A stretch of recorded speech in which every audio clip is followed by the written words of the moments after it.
Yes. Oh, that's Yes. disappointing. Welcome to. Top I got the yips on the second word.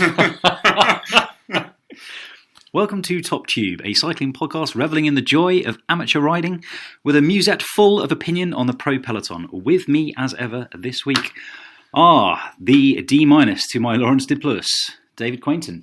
Oh, thank you. Hi. And the block party to my block house, Mr. Stephen Bowley. Steve. Oh. Thank you. Gents, how are we? What have we been up to this week? Well, Stephen's learned to be street from about 1992. He is so street. I've been musing on whether it's possible to have broadcasting yips in the manner of putting yips in golf. Are you referring to Graham's million attempts to kick the podcast off last week? This is very much in response to we've had a lot of letters about this from last week. Can you please start? Good enough. Yeah. Good enough is not good enough. It's important to get these things right. Start as you mean to go on. So, on that note... Well, this week I have learned two things, and I think they're worth sharing with you. Tell us both of them. I will tell you both of those things. Starting with, do you know the origin of the phrase to bonk? And I refer specifically to cycling. Top bonk. Top bonk. Is it Kenny Van Vlaming? No. What? As in bonking. As in hitting the As in wall. running out of energy on your bike. Yeah. I mean, you've bonked. Yes. So, anyway, I was interested in where the origin is from about 1952 in an article in the Daily Mail, apparently. And it literally means to bonk, as in the sound you would make when you hit the wall. That makes perfect sense. Yeah, but it's not that long ago. It's only from the 50s. I thought it would be older. Well, actually, we're going to be talking about other words which seem to have been around a long time and in actual fact haven't. More on that later. All right, nice little teaser there, Stephen. Thank you. What was the second thing, David? I'm mystified. Second thing is, so what is the highest mountain road in Europe? Hang on, the highest or the tallest? The highest, the tallest will probably be the same one, I think, in Europe. There aren't that many. What is the highest road? Yes. Is it the one that goes over the bonnet? No, it's not. Well, first of all, as we know from episode 2... which I wasn't paying attention. And indeed one. That's the Col d'Isoran. No. Is higher. I'm not saying that's the highest, Oh, right, David. okay, I'm fine. simply saying it's higher. Higher You're than the bonnet. just simply pointing out one of the highest. Yes. Yes. Well, first of all, do you the know where Cima it's de the highest la is? And do you know Bonnet where is it at is? 2,000. It's in Spain. Yes, which mountain range? Sierra Nevada. It is. Yes, there you go. And which one is Begins it? with V.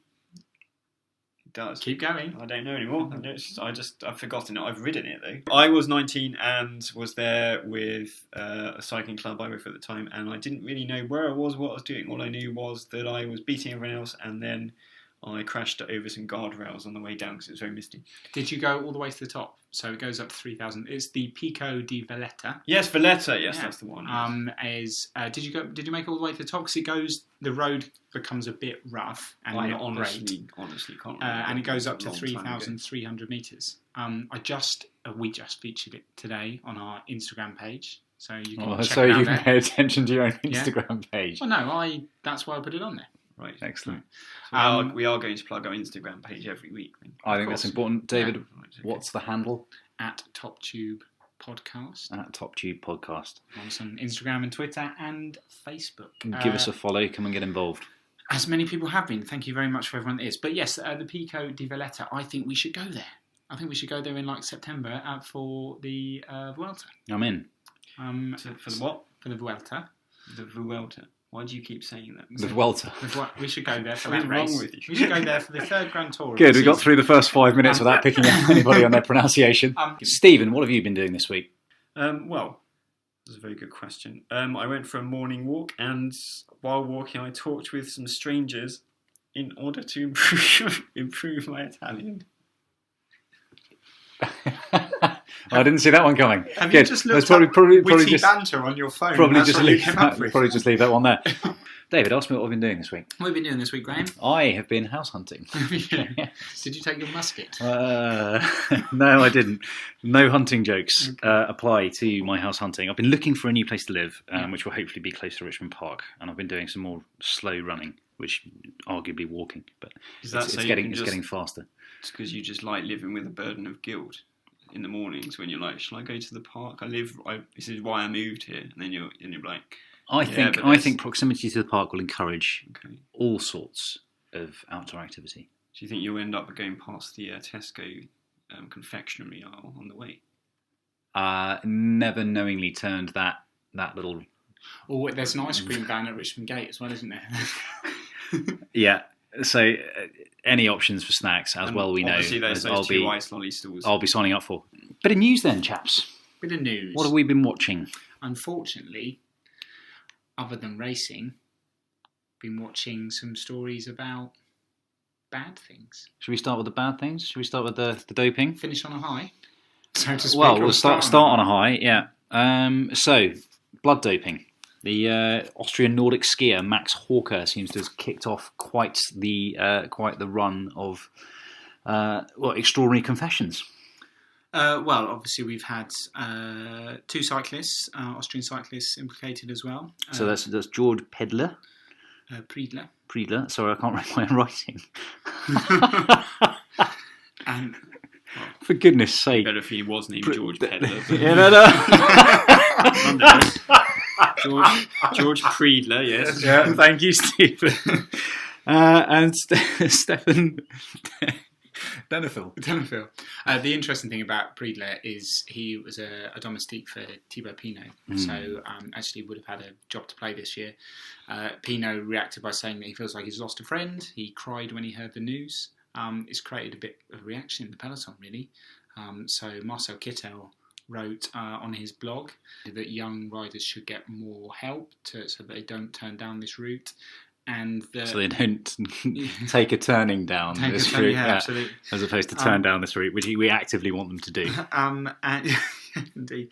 And that there is an issue with former dopers holding management positions on teams, which is odd, given his current sprint coach is... Is it Chippo? No. It might as well be. It's the other one. Well, it's obviously Zabel. But Eric Zabel. The point is I made when you mentioned that earlier was that obviously if you're going to hire any coaching staff and you are looking for anyone who was involved in cycling pre-about 2009, then obviously you're not going to find anyone who doesn't have some connection to doping in some way. Well, this is what Brailsford said about Gert Linders, wasn't it? Gert Linders. And I'm not sure it washes, to be honest. I don't agree with that. Like, it can't be hard to find someone. Well, that's why Brailsford went out of looked outside cycling, and who did he bring in as a doctor? Well, first of all, it is that hard because doping, it was completely endemic, so it is that hard because if you weren't directly doing it yourself, you certainly knew someone who was. But as Graham is about to allude to, Dr.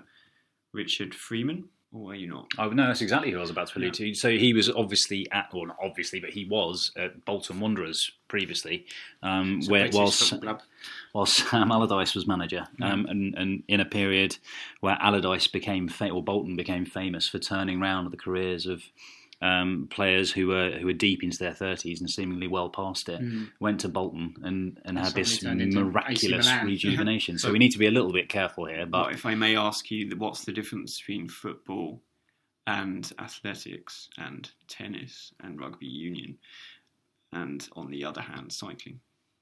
Performance-enhancing drug use is prolific across all of those sports. Yes, well, I was going to make the specific point that there is a big difference in as much as the UCI is the only, in my opinion, and this is just my opinion, governing body that has been doing anything demonstrable to actually catch its cheats. Because with this age-old problem of a governing body being there to promote the sport, but having a huge conflict of interest in terms of they're also there to catch their cheats. You know, I've always said that it's not the individuals who are at fault, it's the fault of the governing bodies who just won't separate those two things. And cycling always gets a bad rap because it actually does something to catch its cheats. And now all this stuff will come out and, you know, people will say, oh, it's the same old story. And yet everyone else, again, in my opinion, every other sport will just bury it. I will say this, that the reaction amongst the peloton over the last 24 hours has been different to what it was back in the late 90s. And people aren't just shutting up. It's dealt with in a slightly different way. So whereas nothing was said before, now the PR reaction is pretty swift. Yeah. But yeah, that's fair. Is there a meaning behind it? Is there genuine feeling behind it? I mean, I think Kittle's obviously written his own blog, and he obviously does feel very passionate. Why about does it, and Kittle that did feel specifically? personal. Why does he feel so passionately about it? It's a good question. Tell me. Well, I mean, I think it's because his hometown of Erfurt and his region of Thüringen in Germany, well, it's essentially become the centre of an international doping ring. And this guy, this doctor at the centre of it, Dr. Schmidt, essentially became an official point of contact for many up-and-coming athletes who were examined and treated there and now are obviously in a bad light. And Kittle's point is that, they might have done nothing wrong, but how do we know? Kittle's certainly someone who's also been put under scrutiny in the past. Well, actually, speaking of which, Graham, you interviewed Kittle. A couple of times. The first time I interviewed him, it was the Giant Alpecin team launch in Berlin. What's he like? Nice guy? He was, that day, he was a rock star. So they'd made we know about the hair. Yeah. Well, I asked him about doping, and partly because it was the first time in 9 years that a German TV station, free-to-air TV station, was actually going to broadcast the tour. Right. And it stopped doing so in Germany because of because the trust had evaporated, Yeah. right? So this was a kind of signpost to say, look, we've got to a point in cycling where we feel like we can believe in our cyclists again. So it was around that. It was around clean cycling, and Kittel basically said, look, we've all got a responsibility to talk about this stuff. We can't shut it out. So to quote him verbatim, he said, "We should all be aware that we have to handle especially the talk or the discussion about doping always with the awareness that we are responsible for the future of the sport. And in that case, also the people who are responsible for their actions in the past.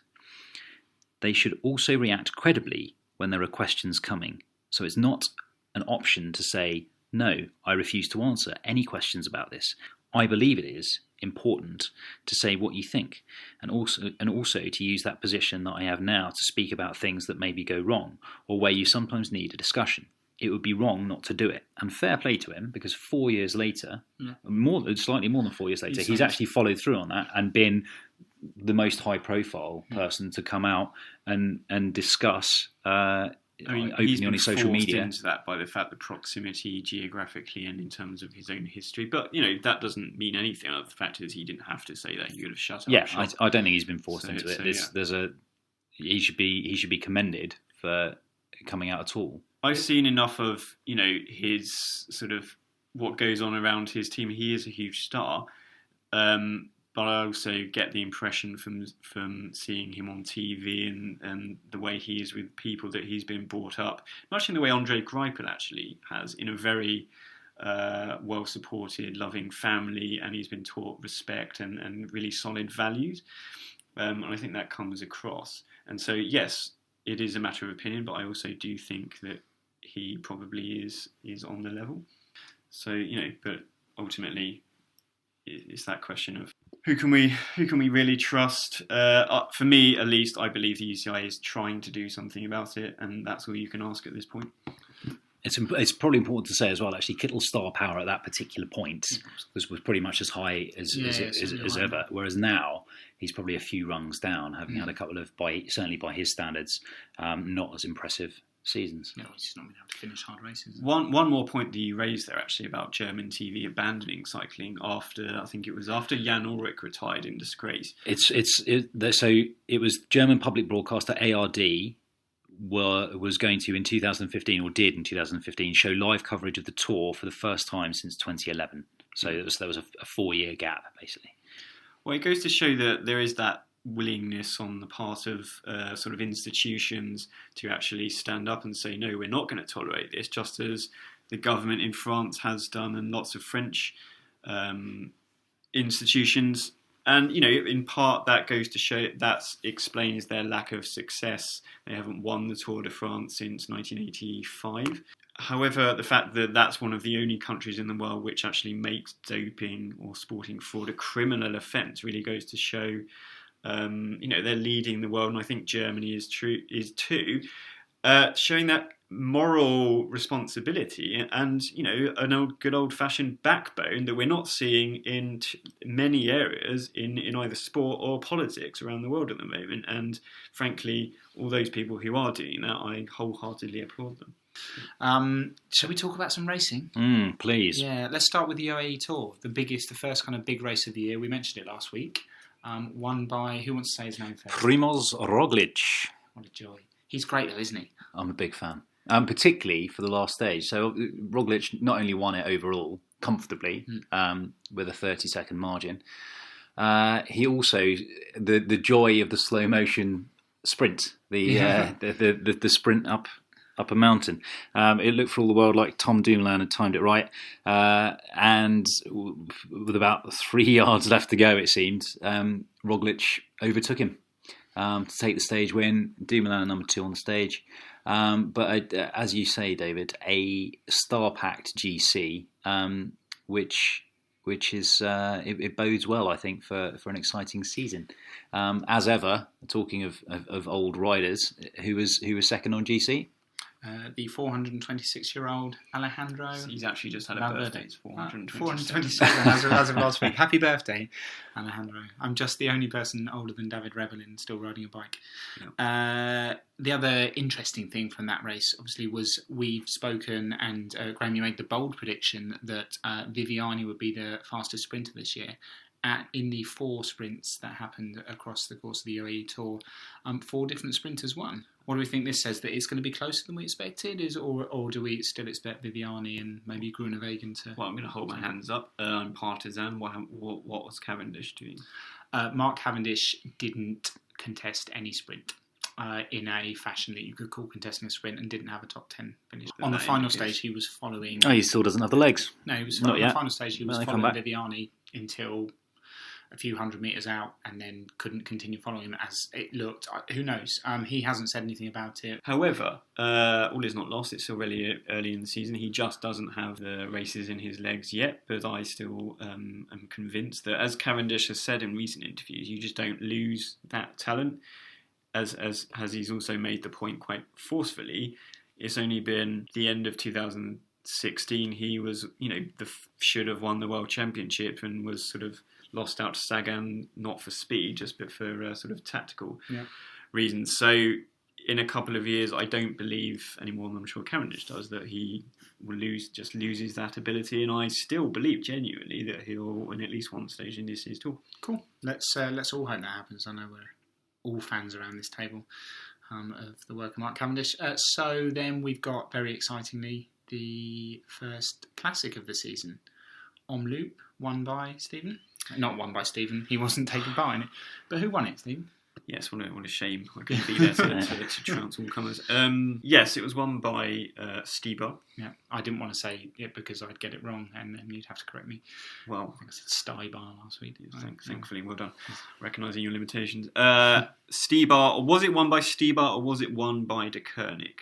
Pose that philosophical question. Well, given the next day, it was Kern and Brussels-Kern, and that was won by Bob Jungels. Even though I would argue that the strongest rider looked like it was Yves Lampaert, but he couldn't chase down his own team member. Even though the team has changed quite a lot, they seem to be the strongest. They've lost a few strong riders, Gaviria, Nicky Terpstra. Don't need them season, but apparently still as strong as ever. But De Koenig cleaned up at the classics. Well, let me ask you this actually. What with having talked last week a bit about Tadej Pod. Do you want to help me out here? Pogacar. I don't want to suddenly be the one who can't pronounce things.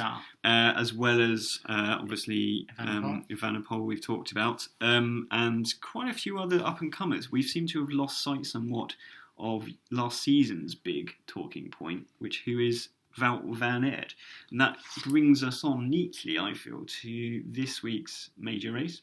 The Strade Bianche, which we were talking about in part 2. A couple more quick things. Adam Yates has confirmed his return to the Tour de France this year.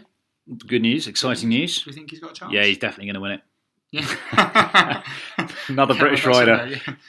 Place your bets. What is his best finish? It's 4th, isn't it? Was it 5th? No, I think it's 4th. So yeah, you had a very, very, very quiet season last season, but clearly the talent is still there.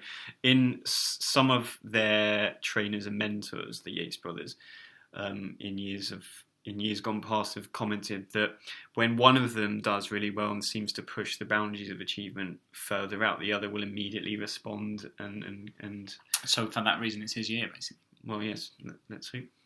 And the other thing is, our friend Phil Guyman has launched a US hill climb series. Which ones? Well, Is he going to do Pikes Peak? I think he's doing Mount Washington. He's going to be involved. No way. Yeah. Mount Washington? Yeah. Graham, what do you know about Mount Washington? It's named after the American actor and Academy Award winner Denzel. It is actually true. It's actually Malvina Washington. It's named after the Wimbledon 1995 finalist. Yeah, Malavai, Washington. Yeah. I can tell you, it's actually the most murderous mountain on the face of the earth. It is the most dangerous. It has claimed the most lives of any mountain in the world. Not because of its height, but because of the changeability of its weather conditions, and the fact it also holds the world record for the highest ever recorded wind speed of 295 miles an hour. So sometimes really good for your Strava segments, and other times I'm going to assume that the road up there does not go all the way up to the top, and if it is 295 miles an hour at the top, that they'll probably reschedule, much like they did at Mont Ventoux in 2016. So the US Hill Climb Series will involve Mount Washington, Mount Evans, top of Vermont, Mount Baker, and the Hill Climb World Championships. We'll see you in part 2.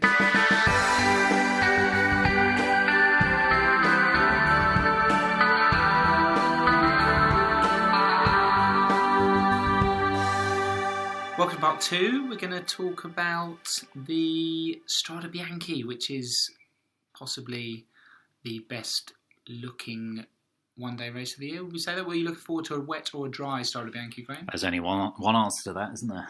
It's got to be raining. Okay, That's what we want. You're one of those sadists who wants there to be a dirty, wet, stunningly dangerous Paris-Roubaix every year so that people fall down and break hips.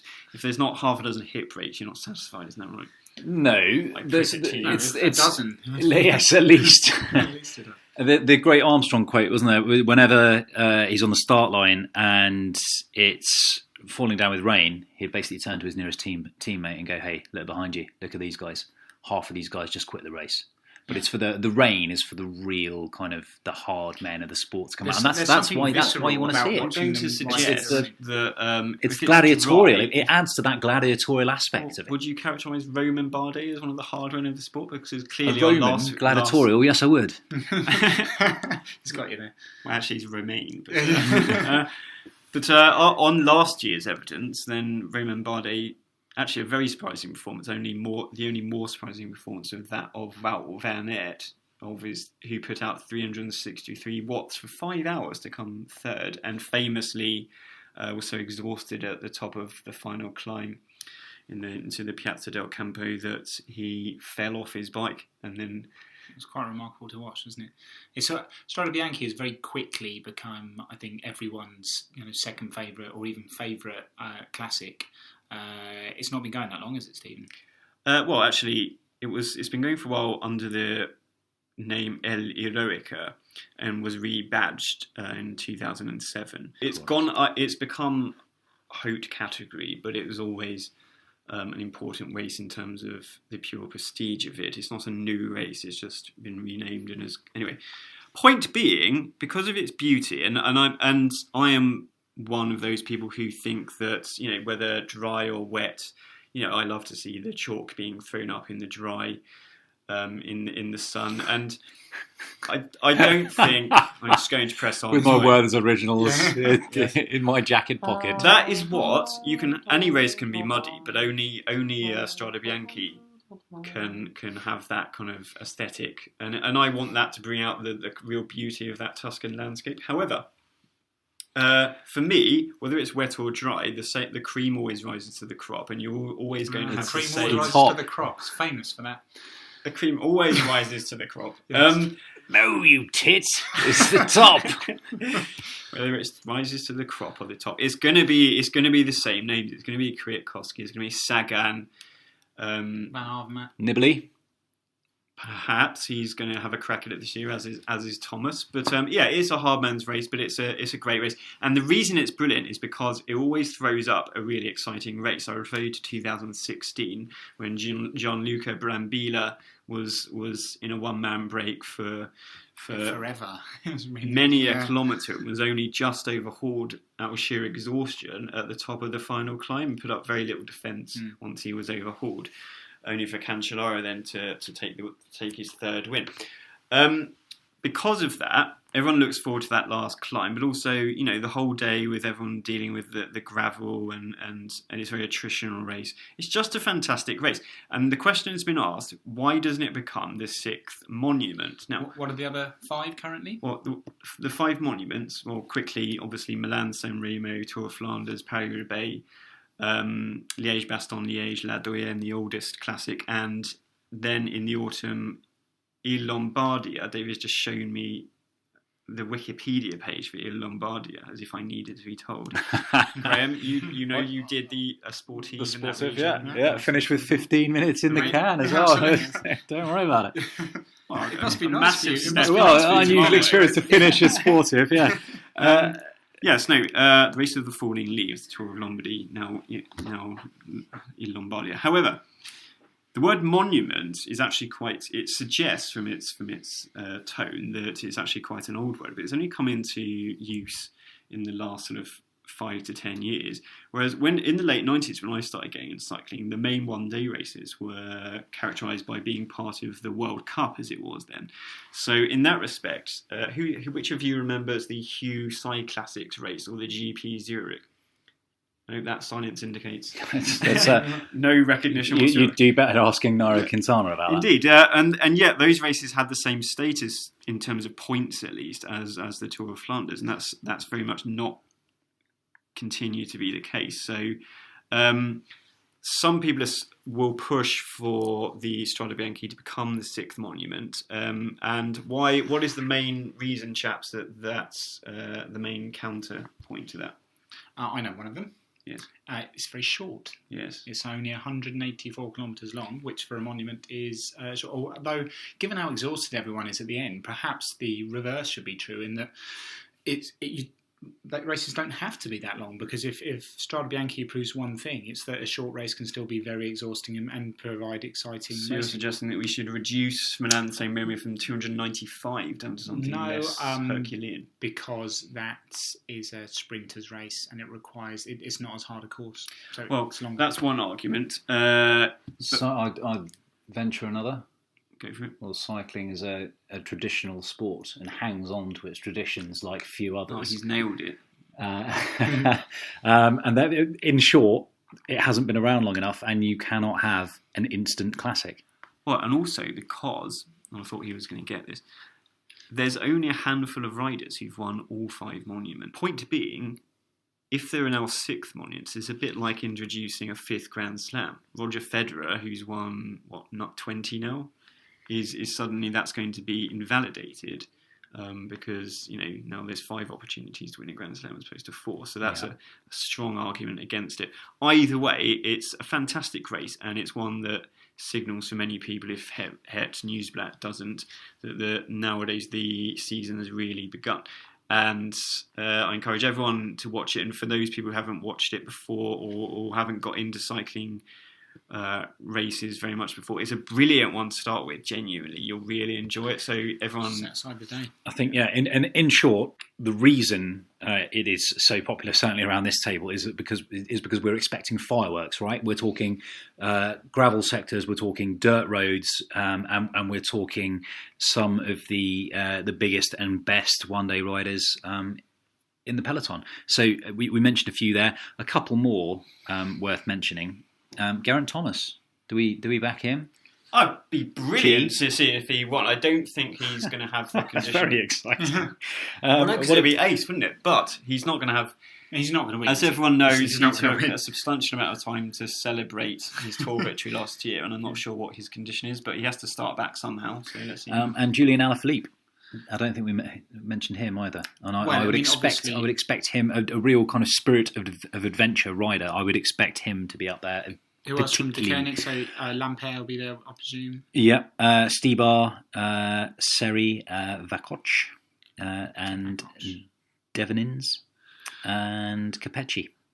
And of course, At least three of those have got a chance of winning it. What, is Stibar's won Bardet doing before. it again?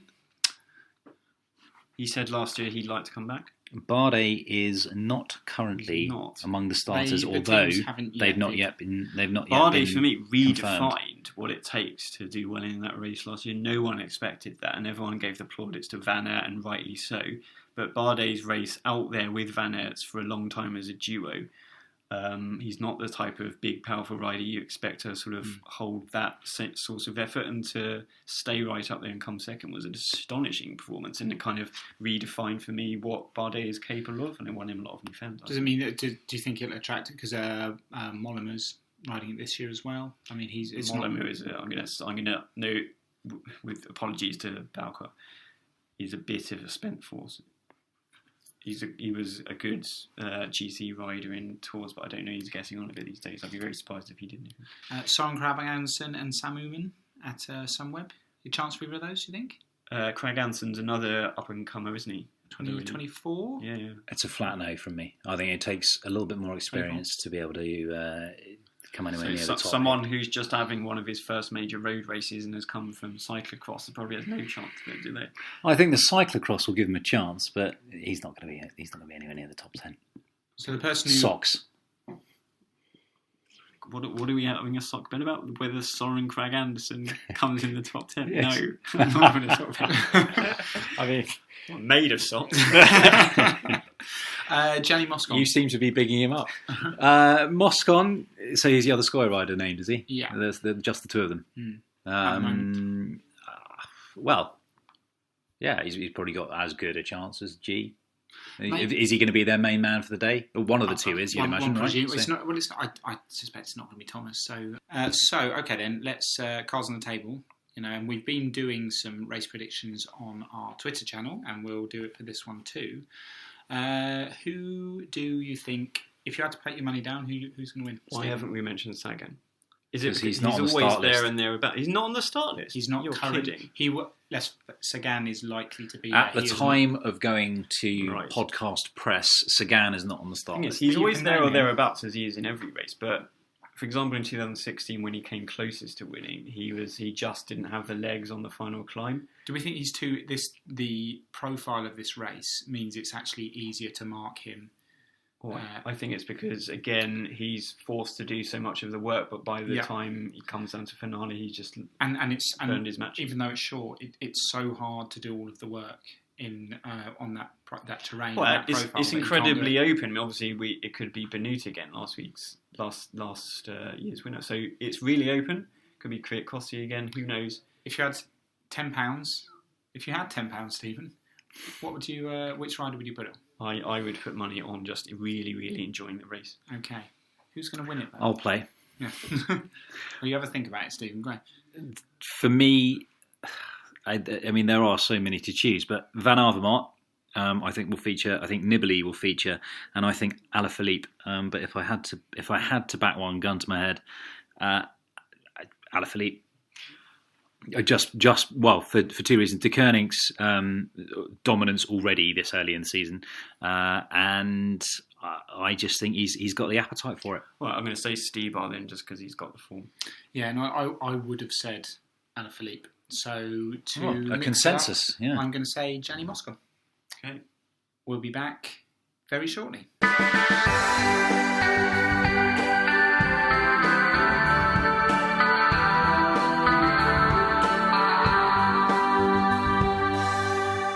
Welcome to part 3. We're going to chat about kit. How exciting. I wear kit when I'm riding a bike. Let's talk about kit. Graham, kit. It was my favourite car in the Knight Rider television series. What's your favourite kit, Stephen? Cat. Kit Simons was my favourite kit. Yeah, Manchester City defender and Wales. Yeah, good. Stephen, what have you been wearing this week? And try not to make it weird. Have you been wearing, as you always do when riding a bike these days, as far as I'm concerned, a tie done all the way up to your neck, as tightly as possible to prevent you breathing? Yes, actually, because it's become very utilitarian, because I can wear it at work and on the way home. And then, I'm experimenting with sleeping in it as well. How's it working out for you? People have Not too fresh. commented on the smell. But, Yeah. Other than that, it's perfect. Good. Cycling kit doesn't smell good after. No. Does it? Not No, afterwards. the opposite, in fact. When we rode to Barcelona, which we talked about before on this podcast, From London, from London, importantly. about 3 days in, wearing the same kit. How long did that take you?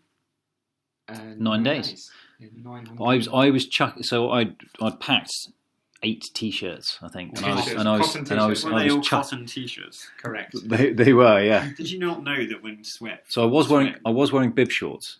Right, but you weren't But aware only- that obviously when you sweat, it just hangs in cotton because it's not wicking This- and then we- freezes. And you just- So I was Just chucking t-shirts away at the end of Right. every day Yeah. to lighten my load. You guys were like those guys you see on New Year's Eve who go out wearing heavy flannel tracksuit bottoms and a hoodie. I've never been more disappointed than after the end of the 3rd day when we were allowed 1 beer a day, and David mistakenly ordered 4 dark Really beers, the darkest, darkest of dark beers. horriblest They were beer. horrible. God, it was awful. But because we weren't exactly made of money at that point Yeah. either, so we felt obliged to drink them. And I was quite upset with David for. The most notable bit about how our kit was disintegrating on the way out, I think, and our general smell and hygiene was my cousin who was riding with us at the time went into a supermarket, and apparently the person serving him visibly flinched when he stepped out because he smelt that bad. I want to know about whether or not you're going to buy this Bianchi. So we're going to be talking about kit. So what Graham's referring to is I need a new bike and I really want Bianchi. I remember seeing my first Bianchi, which was Stephen rocked up at my house with this just incredible looking machine, and Whether or not you buy one, do you have the right to ride one with hairy legs? Steve? Does he? Well, you've anticipated my obvious retort there, which is no, fucking course you don't. You can't ride a. It depends if you're going to ride What's a the crap. sad thing? If you're going to ride a crap Bianchi, fine, do what you look as shit as you like. But look, if you're going to Bianchi is a brand that is built on heritage and tradition, so you cannot ride a really expensive Bianchi which looks great with hairy legs. why not? The sad thing is here that you two could both look like gods of the road if you put in a little bit of training, Graham, and even a bit of thought. Yeah, you know fine well I look like I might be carrying a little bit of timber for your average cyclist, but that you cannot question the kit that I wear. The kit that I wear is primo shit. I mean, look, I think we're talking about this on the podcast because if both of you kind of persist with this kind of willful aesthetic refusal, because ultimately neither of you have spent weeks and weeks in and weeks out riding in a grassroots club chainring, and you would get an absolute hammering if you turned up with mismatching kit every week and hairy legs. So the fact that you persist with this sort of attitude, Mismatching. Like black shorts go with everything. I am always in black shorts. I'm almost always in a very tasteful navy blue jersey. Do not and I'm go always with with anything matching if they're socks. plain black shorts. Always with the matching socks. Not just the socks that match, but they match the rest of the kit. And to be fair, I'm always wearing whatever kit Graham's given me, essentially. Only once have I ever been out with you, David, when you've actually had any matching kit. And to be fair, you look great because it also matched your bike. And it somehow managed to bring together your orange frame and your red handlebar tape. Was it? It's a red frame. It's actually an orange frame. We will stick photos of this on Instagram and you can judge for yourself. But So you're saying unfortunately- I can't be a serious cyclist if I have hairy legs? Is that what you're saying?